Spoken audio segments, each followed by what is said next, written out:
Hello student, I welcome you in the new video of class 9th Political Science. The chapter is going on working of institutions. In the previous video, we have studied about the executive. There are two types of executives, political executive and permanent executive. Ministers of the government are the political executive, and civil servant, they passed the UPSC examination, IAS, IPS. These are the permanent executive. They work for, they appoint for long term. Now, Prime Minister.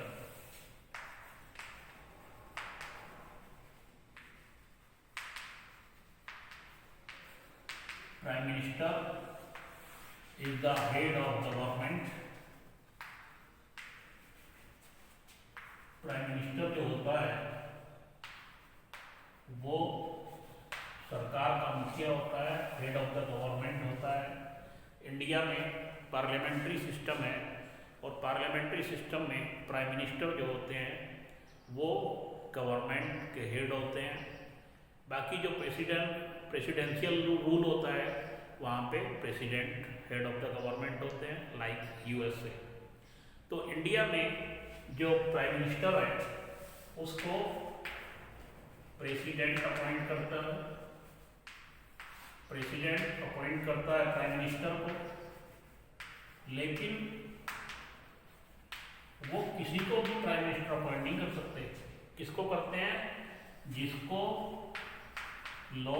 Leader को लोकसभा में majority हासिल होती है, या तो single largest party हो, majority मिली हो उसको पार्लियामेंट में, लोकसभा में, या फिर कोलिशन गवर्नमेंट हो, गठबंधन सरकार।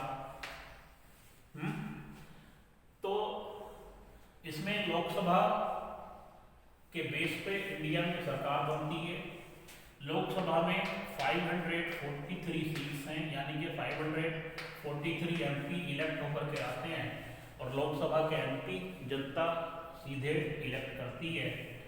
तो गवर्नमेंट बनाने के लिए 272 एमपी का मेजॉरिटी चाहिए होती है।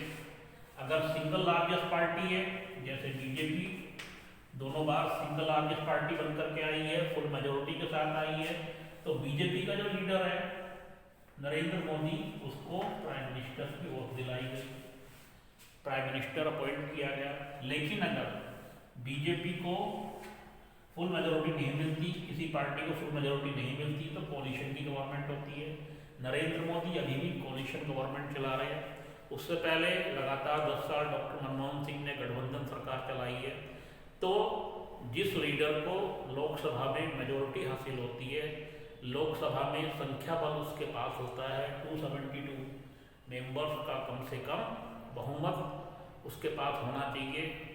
और किसी को भी प्राइम मिनिस्टर अपॉइंट करने से पहले प्रेसिडेंट इस बात को अच्छी तरह देख लेते हैं, जांच लेते हैं कि इस लीडर के पास मेजॉरिटी है या नहीं है, और वो प्राइम मिनिस्टर को सदन में, हाउस में मेजॉरिटी हासिल करने के लिए भी कहते हैं। ठीक है, तो प्राइम मिनिस्टर का जो टेन्योर होता है वो फिक्स नहीं होता। प्राइम मिनिस्टर का टेन्योर फिक्स नहीं होता। वो प्राइम मिनिस्टर केवल तभी तक बना रह सकता है जब तक उसके पास मेजॉरिटी है। लोकसभा में जब तक मेजॉरिटी है तभी तक वो प्राइम मिनिस्टर बना रह सकता है। और जब लोकसभा में नो कॉन्फिडेंस मोशन पास हो जाए, अविश्वास प्रस्ताव, तो फिर प्राइम मिनिस्टर को और प्राइम मिनिस्टर के साथ साथ पूरी कैबिनेट को रिजाइन करना पड़ता है, त्याग पत्र देना पड़ता है, इस्तीफा देना पड़ता है। प्राइम मिनिस्टर अकेला तो सरकार चला नहीं सकता, इतना बड़ा देश और इतनी सारी मिनिस्ट्री। तो प्राइम मिनिस्टर क्या करता है? अपनी हेल्प के लिए मिनिस्टर्स अपॉइंट करता है। मिनिस्टर्स अपॉइंट करता है और मिनिस्टर कौन बनेगा? अपना राइट होता है।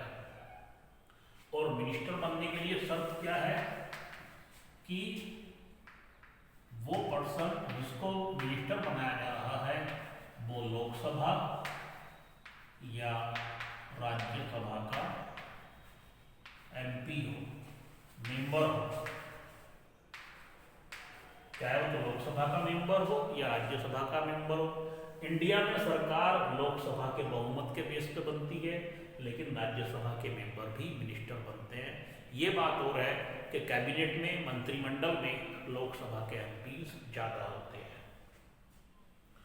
इन केस प्राइम मिनिस्टर अगर ऐसे व्यक्ति को मिनिस्टर अपॉइंट करते हैं जो उस टाइम एमपी नहीं है, तो मिनिस्टर अपॉइंट होने के 6 मंथ के अंदर उसको किसी भी हाउस का, चाहे लोकसभा चाहे राज्यसभा, इनका सदस्यता या मेंबरशिप लेनी पड़ती है, या लोकसभा का या राज्यसभा का एमपी इलेक्ट होना पड़ता है, नहीं तो उसको रिजाइन करना पड़ता है। वो 6 मंथ का टाइम होता है।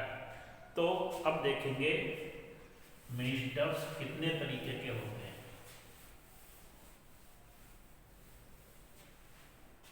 मिनिस्टर्स कितने तरीके के होते हैं।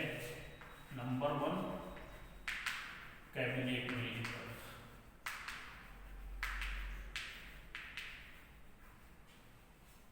कैबिनेट मिनिस्टर्स जो होते हैं ये पार्टी के बड़े लीडर होते हैं। जिस पार्टी की सरकार होती है उसके बड़े लीडर होते हैं, और इनके पास बड़े मंत्रालय होते हैं, बड़ी मिनिस्ट्री होती हैं, जैसे defence minister, finance minister, foreign minister, home minister. ये बड़े मंत्रालय होते हैं। जैसे होम मिनिस्टर इस टाइम अमित शाह, बीजेपी के बड़े लीडर हैं, अध्यक्ष रहे हैं पार्टी के। फॉरेन मिनिस्टर तो उन्होंने खैर राज्यसभा की मेंबरशिप, क्योंकि वो पहले सेक्रेटरीट में थे। डिफेंस मिनिस्टर इस टाइम राजनाथ सिंह हैं, पार्टी के बड़े लीडर हैं, पार्टी के अध्यक्ष रहे हैं। तो इस तरीके से जो बड़े लीडर होते हैं पार्टी के, उनको बड़े मंत्रालय दिए जाते हैं और वो कहलाते हैं कैबिनेट मिनिस्टर। दूसरा है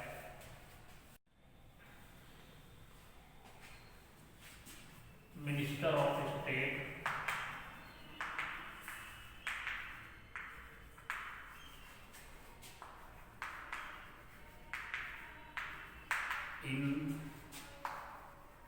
इंडिपेंडेंट चार्ज। दूसरे जो होते हैं वो मिनिस्टर ऑफ स्टेट होते हैं। Minister of state independent charge, इसे हिंदी में कहते हैं राज्य मंत्री स्वतंत्र प्रभार। इनके पास छोटे मंत्रालय होते हैं। और नंबर 3 होता है मिनिस्टर ऑफ स्टेट।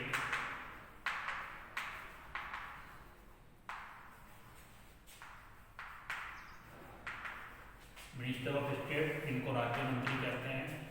जो कैबिनेट मिनिस्टर्स होते हैं जिनके पास बड़े मंत्रालय होते हैं, उनकी हेल्प के लिए मिनिस्टर ऑफ स्टेट अपॉइंट किए जाते हैं। For example Nirmala Sitharaman India की फाइनेंस मिनिस्टर हैं, उनकी हेल्प के लिए Anurag Thakur minister of state हैं फाइनेंस मिनिस्ट्री में। तो 3 तरीके के मिनिस्टर होते हैं। पहला कैबिनेट मिनिस्टर, जो पार्टी के बड़े लीडर होते हैं, जिनके पास बड़े मंत्रालय होते हैं, और जब प्राइम मिनिस्टर कैबिनेट की मीटिंग कॉल करते हैं तो यही कैबिनेट मिनिस्टर प्राइम मीटिंग में जाते हैं। दूसरा है minister of state independent charge, राज्य मंत्री स्वतंत्र प्रभार। इनके पास छोटे मंत्रालय होते हैं in comparison of cabinet minister. और मिनिस्टर ऑफ स्टेट ये राज्य मंत्री होते हैं। अब देखेंगे powers of prime minister.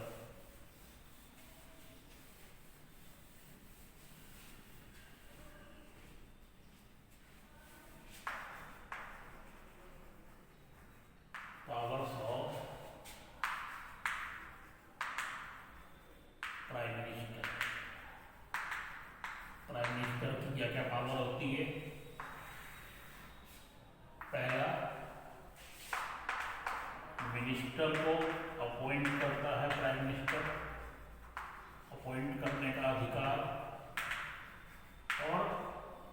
Cabinet जो मीटिंग बुलाता है उसको चेयर करता है, मतलब कैबिनेट मीटिंग की अध्यक्षता प्राइम मिनिस्टर करते हैं। नंबर 2, जो अलग अलग मंत्रालय हैं उनका सुपरविज़न और कोऑर्डिनेशन देखते हैं प्राइम मिनिस्टर, किस मंत्रालय में कैसा काम चल रहा है, कहीं कोई गड़बड़ तो नहीं है, काम ठीक से हो रहा है नहीं हो रहा है, इसका सुपरविज़न करना और अलग अलग जो मिनिस्टर्स हैं उनके बीच कोऑर्डिनेशन करना और मिनिस्टर्स के बीच मंत्रालय को बांटना। जो मिनिस्ट्री है, किस मिनिस्टर को कौन सी मिनिस्ट्री देनी है, डिस्ट्रीब्यूट करना और रीडिस्ट्रीब्यूट का मतलब है अगर प्राइम मिनिस्टर किसी मिनिस्टर के काम से सेटिस्फाइड नहीं है तो उसकी मिनिस्ट्री चेंज कर देते हैं और मिनिस्टर को डिसमिस करने का अधिकार भी प्राइम मिनिस्टर के पास होता है और प्राइम मिनिस्टर जो है वो गवर्नमेंट को कंट्रोल करते हैं एंड पार्टी के थ्रू पार्लियामेंट भी कंट्रोल करते हैं। पार्लियामेंट कैसे? क्योंकि पार्लियामेंट में उनकी पार्टी के मेंबर्स होते हैं। इस तरीके से प्राइम मिनिस्टर गवर्नमेंट चलाते हैं। ठीक है, next remaining part of this video of this chapter in the next video. Thank you.